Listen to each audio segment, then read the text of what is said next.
Aleluia. Amém. O Senhor é bom, não é? O tempo todo. Todo o tempo. Todo o tempo. Graças a Deus, né? Estamos aqui hoje para glorificar o nome do Senhor. Amém. Dar as boas-vindas às nossas pastoras amadas, né? Amém. Sejam bem-vindas em nome de Jesus. Amém. Que eu possa ministrar, né? Ao nosso espírito nesse dia, uma vez mais, porque já ministrou, não já? Sim. Glória a Deus por isso. Nós vamos começar uma série sobre o livro de Ezequiel. Já leram Ezequiel? Sim. Já. É bom ler de novo. É bom ler de novo porque é um livro assim, riquíssimo, não é? Muito. Com muita informação, com muita revelação, com muita seriedade nos dias atuais. Isso não é? mesmo. Quem era, nós vamos ver um pouquinho hoje, né? Quem era Ezequiel, qual foi o chamado dele, o que significa ser um atalaia de Deus. Talvez a gente pense só para aqueles dias, mas é para os dias de hoje também. E talvez a gente tenha se esquecido um pouco, né, desse chamado para a igreja de ser atalaia. Nós vamos ver Ezequiel capítulo 3. Ezequiel capítulo 3.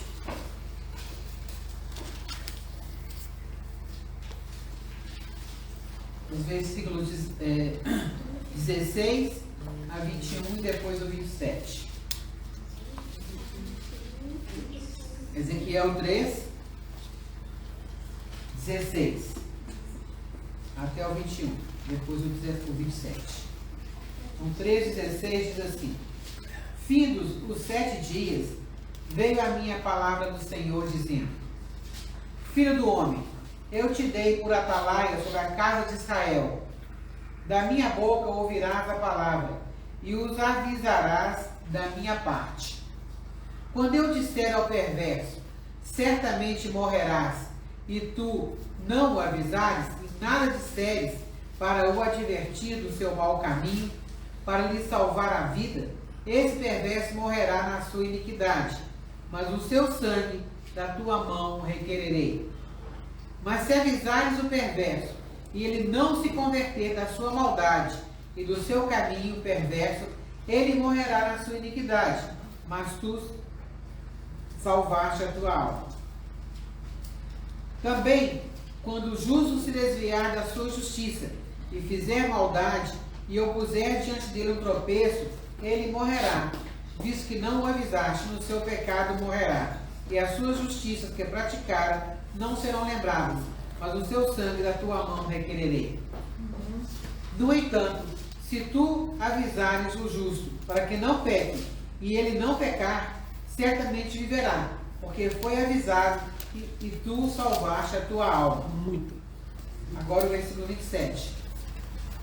Mas quando eu falar contigo, darei que fale a tua boca, e lhes dirás: assim diz o Senhor Deus. Quem ouvir, ouça, e quem deixar de ouvir, deixe, porque são casa rebelde. Muito interessante. Muito sério, né? Muito. Muito sério mesmo. Então, Paulo disse, né? Porque se anuncio o evangelho, não tenho de que me gloriar, pois me é imposta essa obrigação. Ai de mim se não anunciar o evangelho. E é preciso que a gente também comece a assimilar mais essa verdade. Então, o livro de Ezequiel apresenta muitos pontos valorosos para a edificação da igreja, para a nossa edificação hoje. E entre elas está a soberania de Deus na vida das pessoas e das nações. Das pessoas e das nações. E a responsabilidade humana. Nós temos responsabilidade diante do mundo, diante de Deus. Então esse é o ponto alto do livro de Ezequiel, que nos convida a fazer uma avaliação contínua a respeito do nosso relacionamento com Deus. Porque a gente tem a tendência a se acomodar, a achar que está tudo bem, estou tranquilo, não é? E vai parando pelo caminho. E Deus nos chama então, através do livro de Ezequiel, a rever esse nosso relacionamento com Ele, esse chamado de Deus na nossa vida. E por isso então é importante que a gente estude esse livro hoje, não é? Amém. O livro de Ezequiel é dividido em 3 partes. A primeira parte vai dos capítulos 1 a 24, a segunda de 25 a 32 e a terceira de 33 a 48. E a primeira parte fala das profecias, né, de ameaças e juízos contra prostituição e idolatria. Coisas que não acontecem no dia de hoje. Não é? Só naquela época. Pois é. Então, a mensagem é muito forte, muito clara. E nós precisamos entender que o contexto ele é atualíssimo. Não é? Depois vem as advertências contra os falsos profetas, os reis de Judá e aos sacerdotes. Que também não temos problema nessa área. Não é? A segunda parte vem falando das nações. Então é o juízo de Deus, né, a previsão, né, trazida para as nações vizinhas de Israel. Amon, Moabe, Edom, Filístia, Tiro, Sidom e Egito. Isso revela então que o Senhor, né, ele não é somente o Deus de Israel, ele é Deus das nações, de todas as nações. Ele é soberano sobre todo o universo. E a terceira parte começa falando da queda de Jerusalém, mas continua falando do retorno do povo judeu para a sua terra, de todos espalhados ao redor do mundo, os antepassados, né, que viriam para a sua terra. Também sobre a visão dos vales dos ossos secos. Então essas profecias são profecias de restauração nacional, que nós temos visto, né, que é da nossa época, e sobre a regeneração espiritual de Israel, que foi predita naquela época. Então fala da invasão e derrota de Gog e seu bando à Terra Santa. Quer dizer, invasão e derrota. E o livro de Ezequiel termina então com a visão do novo templo e da redenção de Israel e de toda a humanidade como resposta à primeira visão.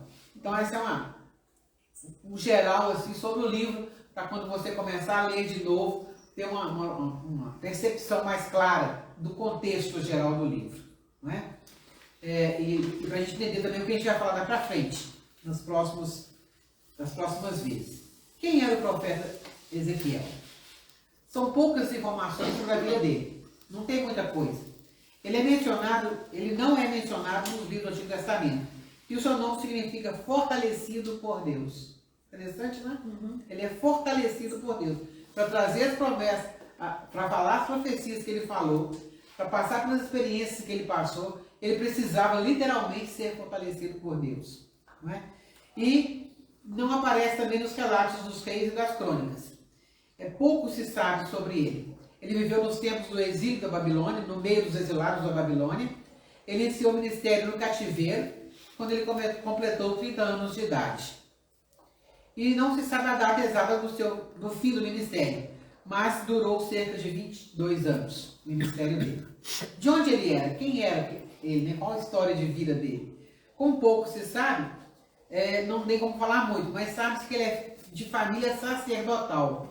O pai dele, né, era Buzi, ele é mencionado como filho de Buzi.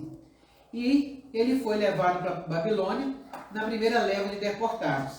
Daniel estava entre eles, na época, né, enquanto Ezequiel vivia entre os exilados, exercia o ministério entre o povo, Daniel servia na corte, com Nabucodonosor. E Jeremias profetizava no reino do sul, no reino de Judá.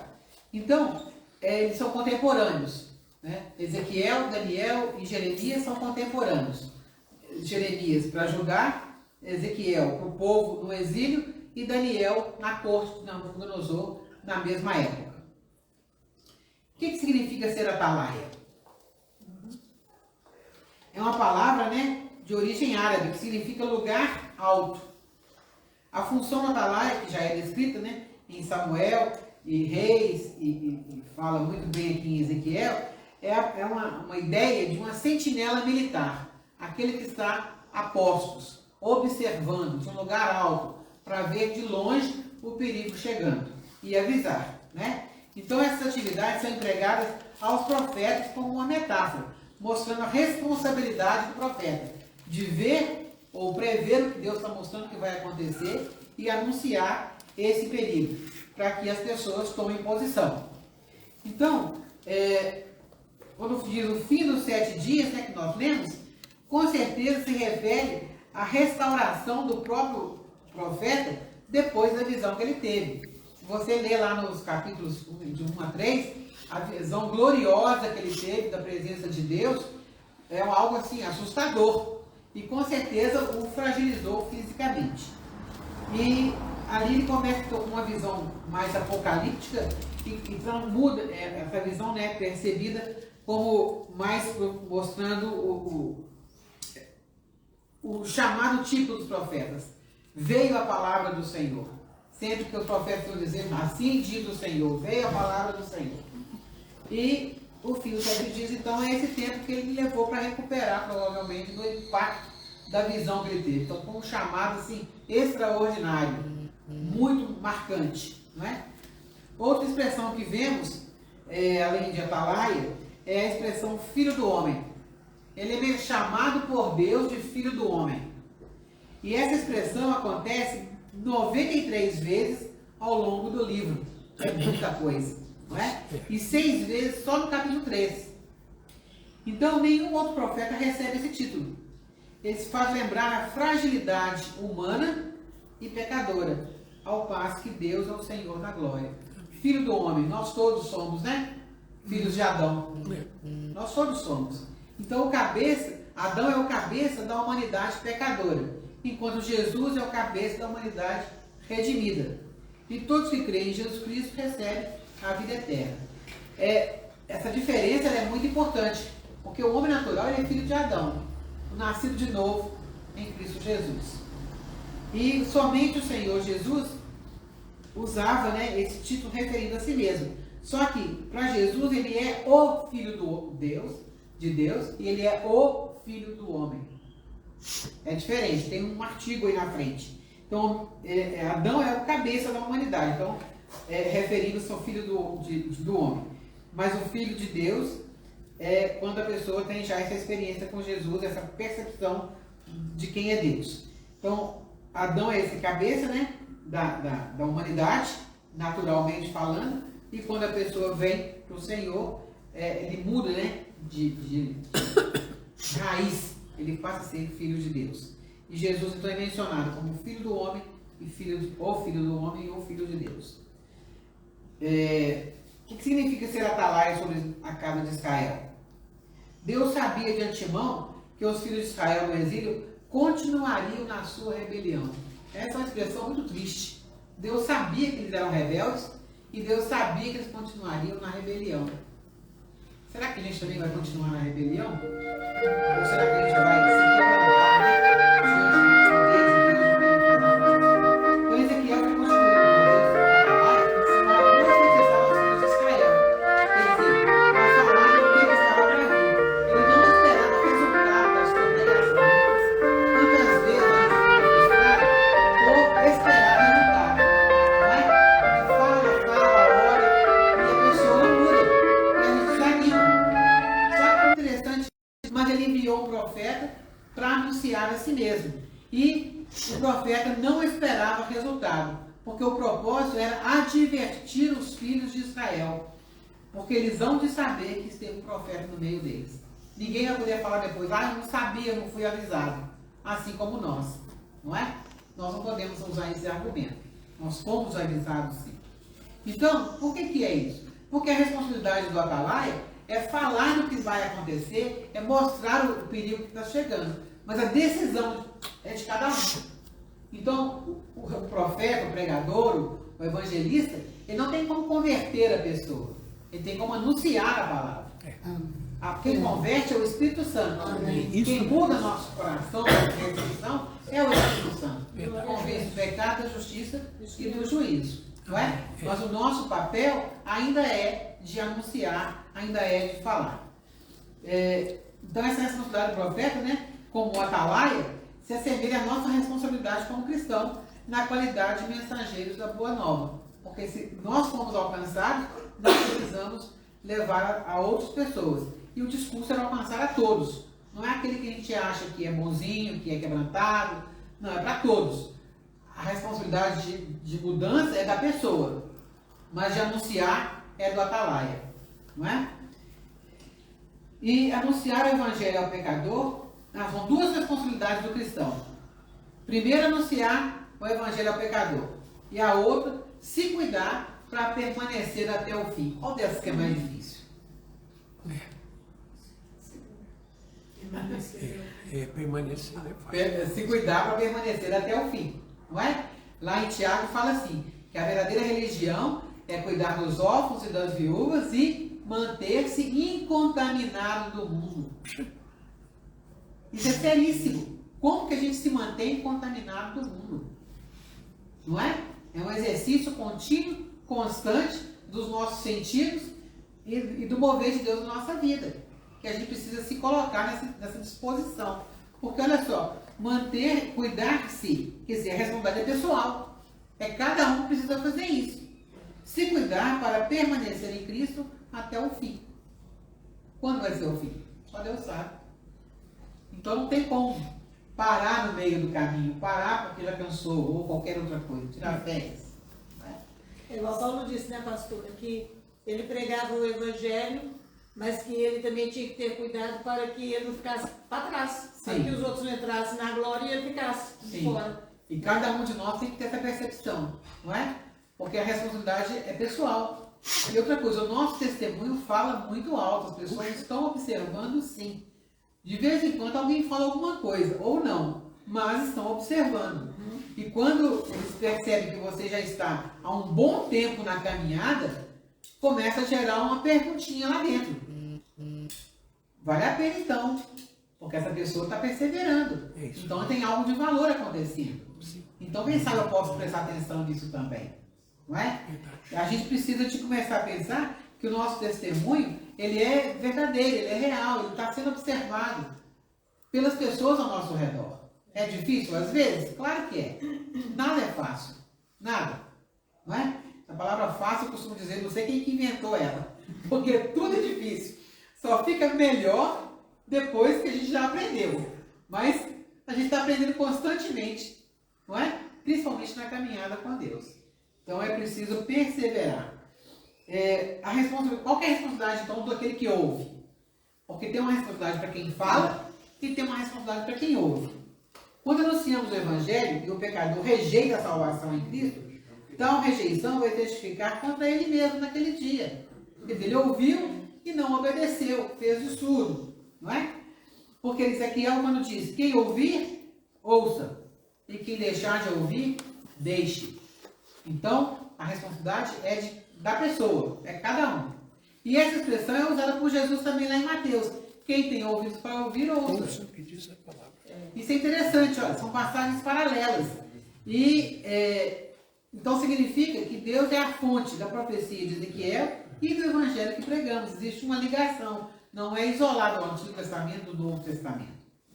E qual que é a extensão dessa responsabilidade? Até onde vai? Quando o justo se desvia, precisa igualmente ser alertado.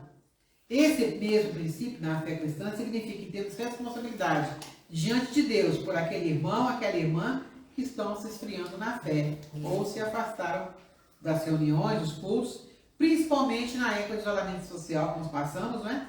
E isso pode levá-los a um completo desvio.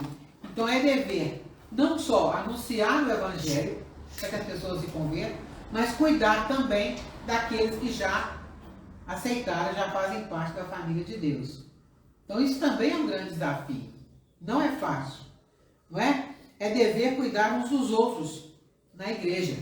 Não é? A Bíblia não fala que é dever do pastor, do líder. É dever da igreja cuidar uns dos outros. Então todos nós somos responsáveis uns pelos outros. Eu não falo assim, ninguém é da minha vida. Tem sim. Tem sim. É verdade. Não é? Porque nós vivemos num mundo individualista, que quer fazer a gente pensar do mesmo jeito. E nós precisamos pensar do modo bíblico. Não é ter com a vida do outro no sentido de dar palpite, de ser intrometido, mas de ajudar essa pessoa a andar no prumo de Deus, alinhado com a palavra de Deus. Amém. E se a pessoa quiser, ótimo. Agora, se a pessoa rejeitar, é a responsabilidade dela. Ela não quer. Percebe a diferença? Mas a pessoa não quer. Eu virar e falar assim, fulano não quer saber de nada não. Eu não posso fazer isso. Não é nossa responsabilidade fazer isso. Nossa responsabilidade é pelo menos ir e falar. Ou ir e cuidar. Ir e visitar. Se a pessoa falar, eu não quero, aí é diferente. Não vem mais aqui, está me atrapalhando, ou coisa semelhante. Não é? Mas existe um nível de responsabilidade dos dois lados. Tanto de quem fala, como de quem ouve. E nós precisamos lembrar disso, porque a gente acaba ficando muito acomodado, muito quietinho no nosso cantinho confortável, e fala assim, eu não quero, eu pra lá, deixa, o que ele quiser ele vem. Não é? Não é assim. É para ser, é ter essa noção de família que a gente às vezes fala, mas na prática é difícil de colocá-la em prática. Porque família é difícil. A hora que tá bom é bom demais. Mas na hora que tá difícil é difícil demais. Não é? Abençoado. Então dá um tempinho. Né? Distancia um pouquinho, mas tá ligado. Tá atento. Por quê? Porque somos família. E Deus é o Pai. Então, é caminhar junto o máximo possível. Claro que tem limites, né? Se o outro não quer, não tem jeito. Então, a responsabilidade do profeta como atalaia sobre Israel se assemelha à nossa como cristãos, na qualidade de mensageiro das boas novas.